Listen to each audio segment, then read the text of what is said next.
Live at 5, this is 13 News Now.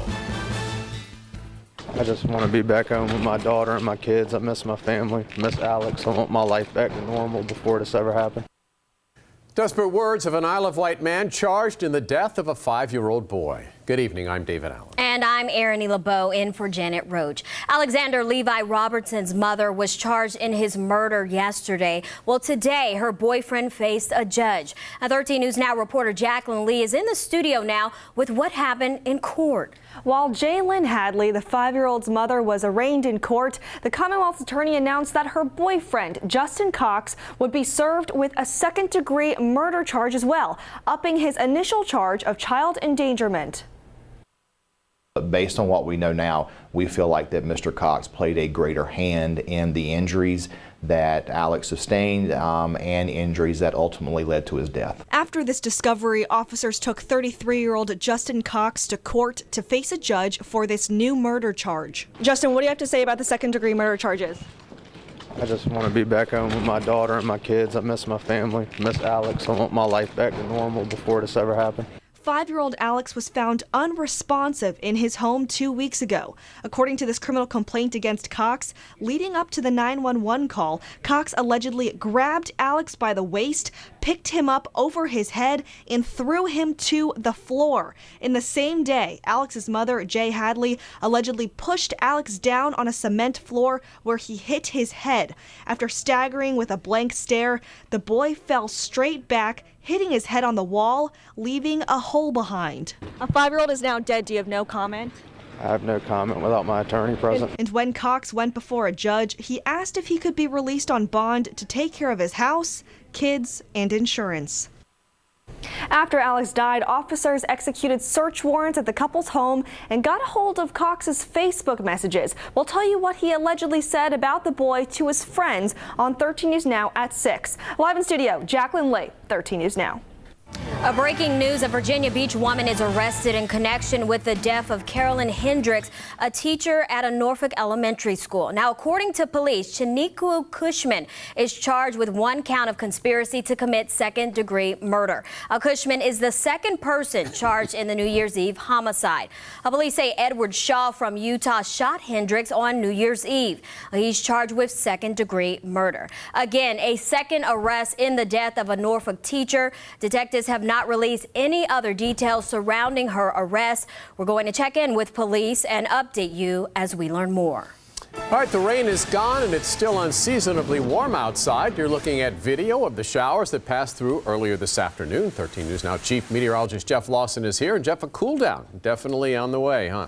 Yeah, tomorrow it's actually going to be only about 5 or 6 or 7 degrees above normal versus today, which was, I don't know, 25 or something above normal. Actually, I think even more than that, about 26 at least above normal. We're waiting to find out if in between the hours, instead of at the top of the hour, we might have crept up even a little bit more. As you said, though, nothing on radar. We have a couple of harmless thin clouds out there, nothing producing any kind of precipitation. Still, even at this hour, 72 degrees. That wind, though, very brisk, but it is diminishing. It was gusting even an hour ago up to 35 or 6 miles per hour.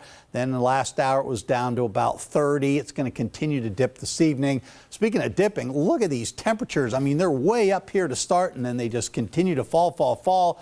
By 6 o'clock in the morning, there will be some inland areas that are actually, or rural spots that are even down colder than that. So look for a pretty significant chill in the air starting to move in tonight. Let you know how long that lasts coming up. Well, after shutting down for 69 hours, the federal government is back open. But for lawmakers who thought the negotiations were difficult over the weekend, the hard work has just begun. Overnight, President Trump signed a short-term fix to fund the government for less than 3 weeks. Now, he's calling the new bill a big win for Republicans.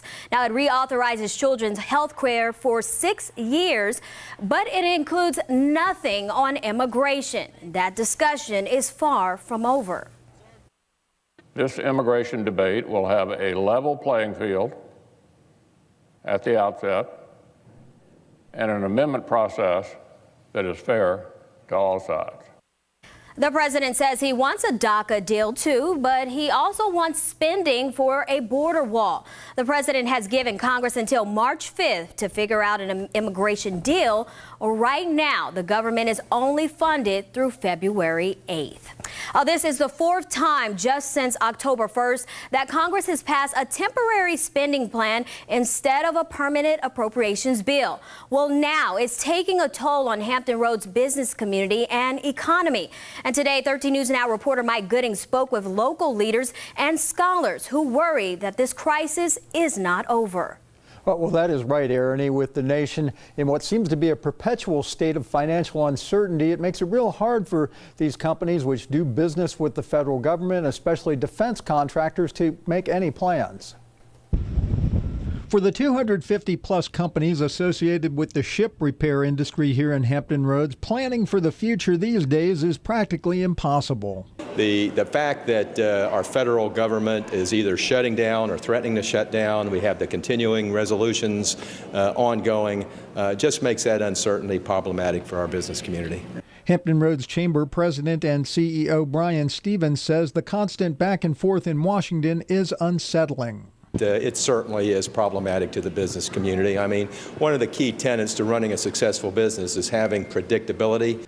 But in a community whose gross regional product is 39% reliant upon federal spending, such planning is difficult when businesses have no way of knowing what the future holds because there is seemingly never a long-term federal budget. What's concerning is that this is a continuing resolution that just funds the government for another 3 weeks. And so it could kick the can down continually. Regent University Government Dean Eric Patterson worries that the country could be back to square one on February 8th, and that a solution would be if Congress this time actually passed a long-term appropriations bill. As for the 3-day shutdown, he blames Democrats and their insistence on protections for undocumented immigrants. But when it came to this, it really was political grandstanding on behalf of one party. That's happened both ways in the past, but it would be nice if Congress would take their constitutional mandate. Their number one mandate is the power of the purse. That's what they need to act on. Of course, assigning blame is a matter of perspective. 3rd District Democrat Bobby Scott sees things completely differently. He said in a statement, it became increasingly clear that President Trump and congressional Republicans were willing to never reopen the government.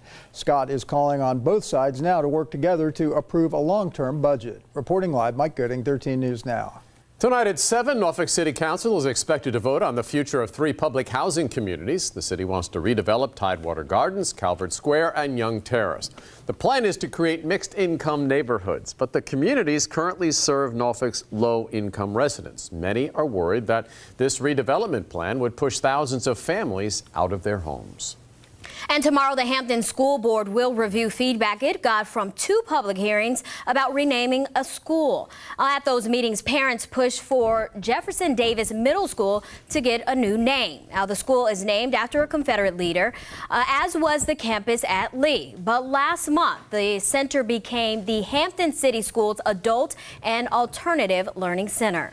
Lieutenant Governor Justin Fairfax bows out of the Virginia Senate's tribute to Confederate General Thomas Stonewall Jackson. Fairfax stepped off the dais yesterday when Republican Senator Emmett Hanger called on the Senate to adjourn in honor of Jackson, whose birthday was Sunday. Fairfax, the second African American to serve in his role, said the personal decision was to honor his family. And new at 5, it's been 10 years since the tragic death of a soon-to-be mother, Hadiya Mahdi, and her unborn daughter died after a driver hit her car head-on in York County. Well, now Mahdi's mother is remembering them by honoring the first responders who were there the day of the accident. Nico Clemens shows us how. She was crazy. She was so much fun. Lori Carlson always wonders what her daughter would be doing right now if she was alive. How much energy her granddaughter would have at 10 years old. I miss her every day. I think about her every day. She makes me laugh every day. All she can do is wonder. Her daughter, Hadiya Mahdi, died 10 years ago today after a driver hit her car head-on at the intersection of Route 17 and Lakeside Drive in York County. Mahdi was 8 months pregnant with her daughter, Madeline Nicole. She just was a bubbly person, very outgoing and excited about her future. A future that includes becoming a mother and a nurse one day. 10 years later, Carlson is doing something positive in their memory by raising money for the first responders who were on the scene the day of the accident. I want them to know how much I appreciate them always being willing to go into the harm's way. The money is going to the York County Fallen Firefighters Benevolent Fund, which helps family members of firefighters and EMTs killed in the line of duty. I think they just did a tremendous job figuring out the scene, taking care of everybody, and I just really want to honor what they do every day. If I remember what they did here that day. While Carlson remembers January 23, 2008 as a tragic day, she also remembers and appreciates those 10 first responders who were there with her daughter and granddaughter. In York County, Nico Clemens, 13 News Now.